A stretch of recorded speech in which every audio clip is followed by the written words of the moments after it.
সমস্ত ক্রীড়ার সমান এবং বিপরীত প্রতিক্রিয়া থাকে।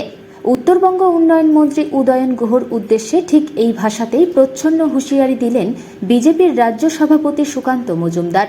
শনিবার দিনহাটার বুড়িরহাটে কেন্দ্রীয় স্বরাষ্ট্র প্রতিমন্ত্রী নিশীথ প্রামাণিকের কনভয়ে হামলার অভিযোগ ওঠে তৃণমূলের বিরুদ্ধে। তৃণমূল বিজেপি সংঘর্ষে রণক্ষেত্র হয়ে ওঠে বুড়িরহাট। গুলির পাশাপাশি বোমাবাজিও হয় বলে অভিযোগ। 28 জন বিজেপি নেতাকর্মীর নামে মামলা করেছে সাহেবগঞ্জ থানার পুলিশ। সেই ঘটনার পর মঙ্গলবার সকালে কোচবিহারে এসেছেন বিজেপির রাজ্য সভাপতি।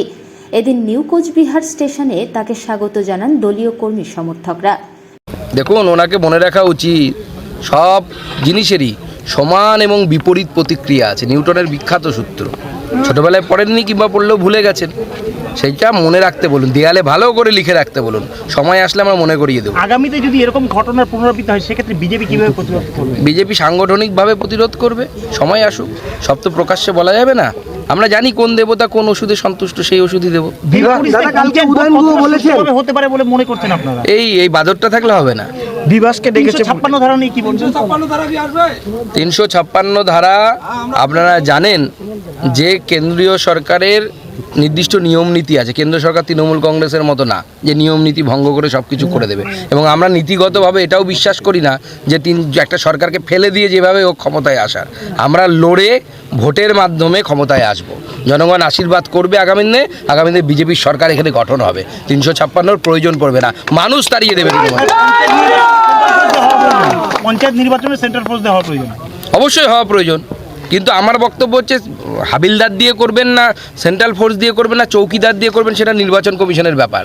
কিন্তু কোনো বাড়ি যদি এরকম ভাঙা হয় তার দায়িত্ব নির্বাচন কমিশনকে নিতে হবে।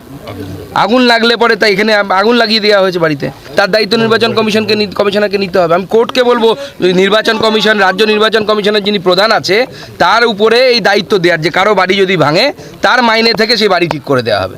এই দায়িত্ব নেওয়া উচিত। ভারতীয় জনতা পার্টি করবে, তাদেরকে বেছে বেছে তাদের উপর অত্যাচার করা হবে, এটা কিন্তু মেনে নেওয়া যায় না। আমরা গত পরশু দেখেছি যে কোচবিহার শহরের বুকে বিভিন্ন আমাদের নেতা নেত্রীর বাড়িতে গিয়ে সেখানে পুলিশ রাতের অন্ধকারে সেখানে অত্যাচার চালায়। গামছা মুখে বেঁধে, পায়ে হাওয়াই চটি পরে, হাতে আগ্নেয়াস্ত্র নিয়ে অশ্রাব্য গালিগালাজ করে পুলিশ যে পুলিশের যে নাম, সেই নামকে যেভাবে অসম্মানিত করেছে, আমি মনে করি বাংলার মানুষের কাছে এটা আপেক্ষিক নয়। আমরা কথা দিয়েছিলাম যে আমাদের কর্মীদের যদি আঘাত করে আমরা প্রত্যেকটা কর্মীর পাশে থাকব।